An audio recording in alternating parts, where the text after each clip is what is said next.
Привет! Вы на канале Aeroportal, и это новый выпуск рубрики «Самолеты первых лиц государства». И в этом видео вы узнаете, на каком самолете летает лидер Китайской Народной Республики и что внутри борта номер 1 Китая. Перед тем, как мы начнем, не забудьте подписаться на нашу группу ВК. Там публикуется интересный контент про гражданскую авиацию, и еще это наш запасной аэродром, если вдруг доступ к YouTube будет ограничен. Ссылку вы найдете в описании. А теперь пристегните ремни безопасности, мы взлетаем.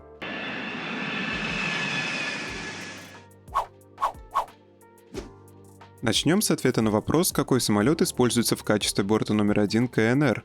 Выбор лидера Китая был сделан в пользу самолета американского производства Boeing 747. Тут может возникнуть резонный вопрос. Китай – это страна с одной из лидирующих экономик мира и с населением более 1,5 миллиарда человек. Неужели такая держава не смогла построить собственный самолет даже для правительственных нужд? Дело в том, что Китай хоть и развивает отечественную авиационную промышленность и научно-технический потенциал для производства собственных самолетов.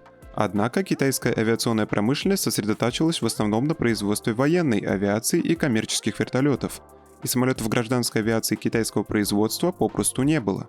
Зритель может задать вопрос, но ведь недавно в Китае разработали свой собственный пассажирский самолет Си-919. Почему же его не используют в качестве президентского?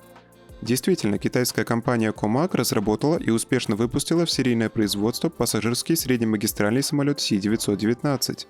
Однако на роль самолета-лидера КНР он не подходит по следующим причинам. Самолет состоит в основном из иностранных комплектующих.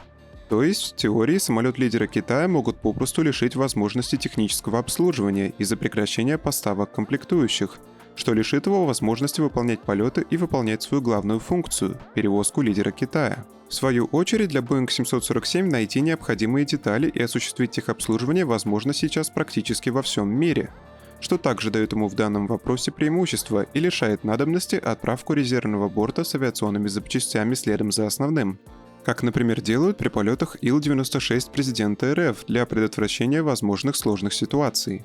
Вторая причина – Си-919 узкофюзеляжный среднемагистральный самолет. В этом предложении уже читается причина, почему данный борт не может осуществлять перевозку лидера страны. Самолет имеет небольшую дальность полета. И если для авиакомпаний это не является проблемой, ведь такие самолеты можно использовать для непродолжительных полетов, то для главного самолета страны это серьезный недостаток. Третья причина – самолет двухдвигательный.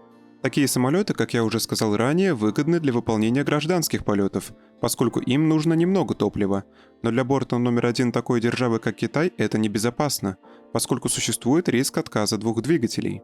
Это, кстати, одна из причин, почему президент РФ использует четырехдвигательный Ил-96, а президент США для своих перелетов использует Boeing 747. Более подробную историю Си-919 и его технические характеристики вы можете найти в нашей группе ВК по ссылке в описании. Теперь переходим непосредственно к борту лидера Китая. Как я уже говорил в начале ролика, Си Цзиньпин использует для своих деловых перелетов Boeing 747.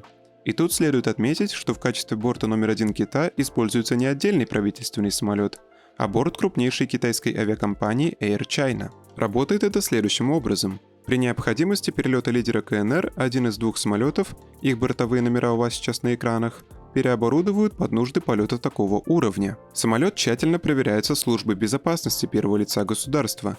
Данный процесс может длиться несколько недель.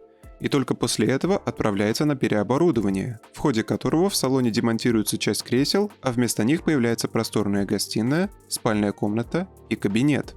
Детали всех проводимых с лайнеров процессов засекречены. После полета и возвращения Си Цзиньпиня на родину, самолет приводится в первоначальное состояние, возвращается авиакомпании Air China и вновь используется на регулярных рейсах. Так как же переоборудовывают такой самолет? Что получается в итоге? Фото переоборудованного салона вы видите сейчас на экране. О внутренней отделке Boeing 747-400 Air China в исполнении для первого лица государства можно судить по данным фотографиям, которые были сделаны во время переговоров Си Цзиньпина с президентом Казахстана. Исходя из них, можно сделать такой вывод про интерьер воздушного судна, на котором перемещается председатель КНР. Он выполнен в подчеркнуто строгом стиле и не имеет серьезных элементов роскоши. Как вам самолет лидера Китая? Самолет лидера какой страны вы бы хотели увидеть в следующем ролике? Напишите в комментариях. Спасибо, что посмотрели и поставили лайк. Не забудьте подписаться на канал и нажать на колокольчик, чтобы не пропустить наш следующий ролик. Также не забудьте подписаться на нашу группу ВК по ссылке в описании. До встречи!